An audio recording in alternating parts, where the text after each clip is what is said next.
Energiatyyppejä voidaan kutsua myös auratyypeiksi. Ja meillä on 4 erilaista auraa, minkä takia me puhutaan siitä, että meillä on 4 erilaista energiatyyppiä, vaikka tietysti meillä on myös manifestoiva generaattori, joka on manifestorin ja generaattorin hybridi, mutta manifestoivan generaattorin aura on samanlainen kuin mitä generaattorilla, ja sen takia meillä on vain 4 tyyppiä. Ja tyyppi on ikään kuin se kulkuväline, joka meillä on. Eli voitaisiin myös ajatella, että meillä on 4 erilaista kulkuvälinettä. Ja meillä jokaisella on, riippuen siitä, mikä se meidän energiatyyppi on, niin tietynlainen kulkuväline. Ja tyyppi ei ole käsitteellinen. Eli sen ei ole tarkoitus kuvailla sitä, minkälainen sinä olet. Sen tarkoitus on ymmärtää mekaaninen ja energeettinen systeemi meissä. Mikä meissä on joustavaa ja mikä ei ole. Mikä meissä on kiinteää, mikä meissä on aina läsnä ja mikä meissä on joustavaa. Ja tähän liittyy juurikin se, että mikä meissä on avointa, mikä meissä on aktiivista. Ja tämä mekanismi on se kaikista käytännönläheisin tieto, minkä Human Design antaa ja jonka päälle kaikki pohjautuu Human Designissa. Tyyppi, avoimuus, aktiivisuus ja strategia paljastaa meille meidän oman elämänvoiman lähteen ja miten me vuorovaikutetaan muiden kanssa. Ja kun me ymmärretään nämä mekanismit, me huomataan, että kyse on todellakin vaan mekanismeista, eikä niinkään mistään henkilökohtaisesta. Eli kuten vaikka monelle meistä astrologia on tuttu tai horoskooppimerkit, me voidaan kuvailla Kaurista tietynlaisena persoonana, me voidaan kuvailla Skorpionia tietynlaisena, mutta me ei voida sanoa, että kaikki manifestorit olisi vaikka vaan todella tulisia ja intohimoisia tai projektorit olisi ujoja ja niin edelleen. Koska silloin me syyllistetään stereotyyppeihin, kun kyseessä on vaan energiatyyppi kuvaa ainoastaan sitä, että mikä se meidän mekanismi ja energeettinen systeemi lopulta on. Mitä näihin auroihin tulee, niin me huomataan, että manifestorin aura, se ei ota niin helposti vastaan, se enemmänkin ehkä puskee pois. Ja siinä on, jos mietitään yin ja yang energioita, niin siinä on enemmän yang energiaa. Silloin iso impakti ja vaikutus, se puskee pois asioita tieltään, jotta se pääsee eteenpäin. Ja tämän impaktin takia tiedottaminen on manifestorille todella tärkeää, mikä on hänen strategiansa. Generaattori sitten taas, hänen auransa on magneettinen. Se vetää energiaa itseensä ja vastaa sitä kautta maailmalle. Eli voitaisiin ajatella tätä enemmän yin-energiana. Se ottaa vastaan, jotta se voi sen jälkeen tehdä. Ja monesta generaattorista ei ehkä tunnu niin magneettiselta aluksi, kun he kuulee omasta tyypistään ensimmäisen kerran, etenkin jos he on yrittänyt elää elämäänsä jonkun toisen tyypin kautta. Ja tästä syystä se aurakaan ei välttämättä tunnu niin magneettiselta.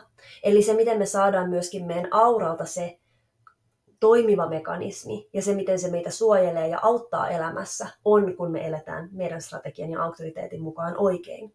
Joten generaattorinkin täytyy näin tehdä, jotta se aura voi tuntua magneettiselta, mutta joka tapauksessa sen perustoimintamekanismi on se, että se vetää energiaa itseään kohti. Ja näin generaattori voi vastata elämälle jatkuvasti.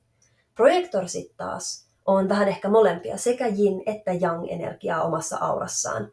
Ja siinä on paljon syvyyttä ja myöskin se penetroi hyvin voimakkaasti toiseen, joten tästä syystä projektorin täytyy odottaa kutsuja omassa strategiassaan, jotta hän tietää, missä hän on tervetullut, missä se hänen syvyytensä on tervetullut.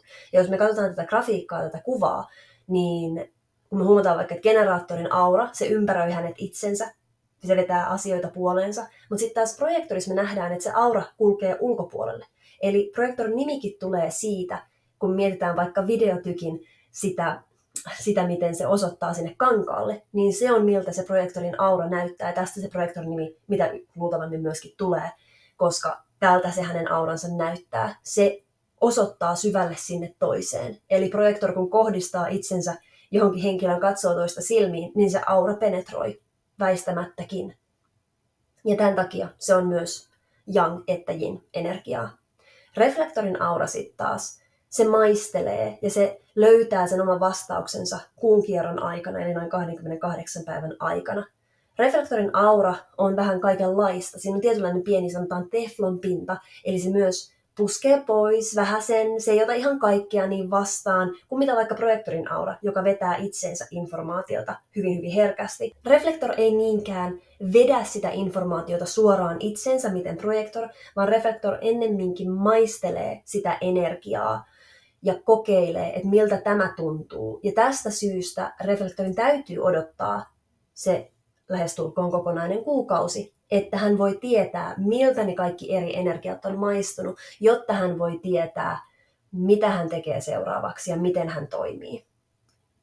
Kun me eletään linjassa meidän auran kanssa, meidän strategian kanssa, auttaa se strategia meitä meidän oman kehon tietoisuuden kanssa linjautumisessa. Ja muut vastustaa silloin myös meitä vähemmän, kun me ollaan linjassa. Ja me otetaan ohjat takaisin käsiin meidän mieleltä ja me aletaan näin ollen purkamaan myös ehdollistumista. Ja kyseessä ei ole sääntö, kyseessä ei ole laki. Strategia on ennemminkin kompassi, jonka kanssa me voidaan soveltaa ja kokeilla, mikä toimii meille ja mikä toimii sulle, mikä ei toimi, mikä resonoi sun kanssa ja niin edelleen. Ja Human Design antaa tähän yksinkertaisesti vaan tietynlaisen polun, kartan, mekanismin sille, miten me voidaan tätä tietoa hyödyntää käytännössä. Ja kun me toimitaan meidän oman strategian ja auktoriteetin mukaan, meidän oma sisäinen viisaus ohjaa ja suojelee meitä. Me löydetään aikaa ja energiaa meidän oman tarkoituksen täyttämiseen, kun me ei yritetä olla jotakin, mitä me ei olla. Ja meidän kartalla oleva avoimuus muuttuu viisaudeksi varjojen ja sudenkuoppien sijaan. Ja mieli myös lopettaa päättömän jahkailunsa, rentoutuu ja ottaa vihdoin sieltä takapenkiltä lepoasennon ja vaan nauttii maisemista. Ja mitä tyyppi lopulta on, niin tyyppi on oikeasti suoraan sanottuna sitä, että me arvostetaan, kunnioitetaan toinen toistamme sellaisena kuin me ollaan. Niin kauniilta ja helpolta kuin tämä kuulostaakin, niin meillä on aina tietysti myös se mieli siellä, jolla on oma tarkoituksensa. Mutta mieli tietenkin pelkää sitä, että no mut jos mä en ole kontrollissa, jos mä en liiku koko ajan, jos mä en tee jotakin, niin sittenhän mä oon vaan jumissa. Mutta entä jos me ollaankin vaan läsnä, niin mihin se meidän strategia meidät silloin johdattaa, jos me uskalletaankin vaan antaa sille mahdollisuus. Mä suosittelen tämän kurssin aikana tulostamaan myös muiden lähipiirissä olevien ihmisten karttoja, jos sä oot kiinnostunut muista.